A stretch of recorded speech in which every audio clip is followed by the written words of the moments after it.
Israel Hamas के बीच दोबारा से जहां युद्ध शुरू होने की सुगबुगाहट हो रही है, वहीं शनिवार को हमास ने 6 इजरायली बंधकों को रिहा किया।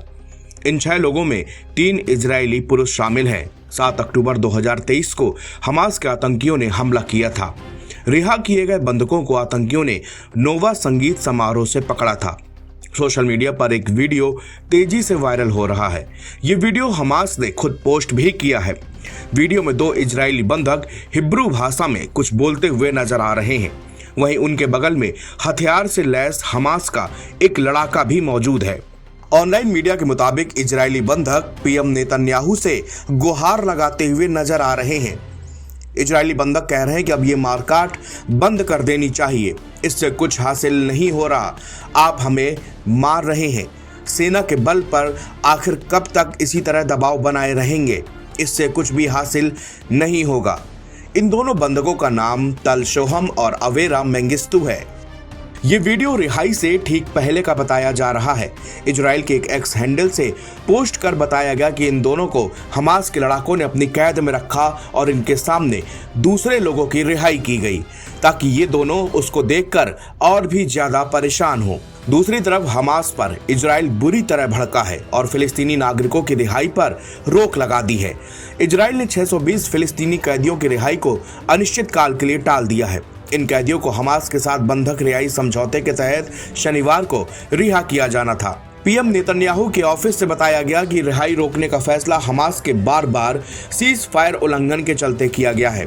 अब फिलिस्तीनी कैदियों की रिहाई बंधकों की अगले दौर की वापसी के साथ होने की उम्मीद है। बंधकों को रिहा करने के सार्वजनिक प्रदर्शनों के लिए हमास की कड़ी आलोचना की जा रही है। इजराइल और संयुक्त राष्ट्र और रेड क्रॉस ने कहा कि यह क्रूर तरीका है और बंधकों की गरिमा का ध्यान नहीं रखा गया। 2 बंधक अल तोशम 40 साल और अवेरा मेंगिस्तु 29 साल को नकाबपोश और हथियारबंद हमास लड़ाके मंच पर लाए और इसके बाद उन्हें रेड क्रॉस की एम्बुलेंस में बैठाया गया। इसके बाद एम्बुलेंस इजराइल में एक नजदीकी क्रॉसिंग की ओर बढ़ गई। इजराइल की सेना ने कहा कि 6ठे बंधक हिशाम अल सईद को भी शनिवार को रिहा कर दिया गया है। इजराइल और हमास के बीच बंधकों और कैदियों की रिहाई ऐसे वक्त पे हो रही है जब हमास के चरमपंथियों ने अगवा किए गए 2 छोटे बच्चों की मां शिरी बिबास की बजाय किसी और का शव सौंप दिया था और इसको लेकर फिलिस्तीन खफा है। हमास ने 2 बेटों के शवों के साथ महिला का जो शव सौंपा वो फिलिस्तीन की किसी महिला का था, बच्चों की मां श्री बिबास का नहीं। इजरायली पीएम बेंजामिन नेतन्याहू ने इसे समझौते का क्रूर और दुर्भावनापूर्ण उल्लंघन करार दिया था। उत्तरी इजरायली गांव माले तिविजा के शोहम अपनी पत्नी के परिवार से मिलने किबुत्ज बेरी गए थे। तभी 7 अक्टूबर 2023 को हमास के चरमपंथियों ने वहां पर हमला कर दिया।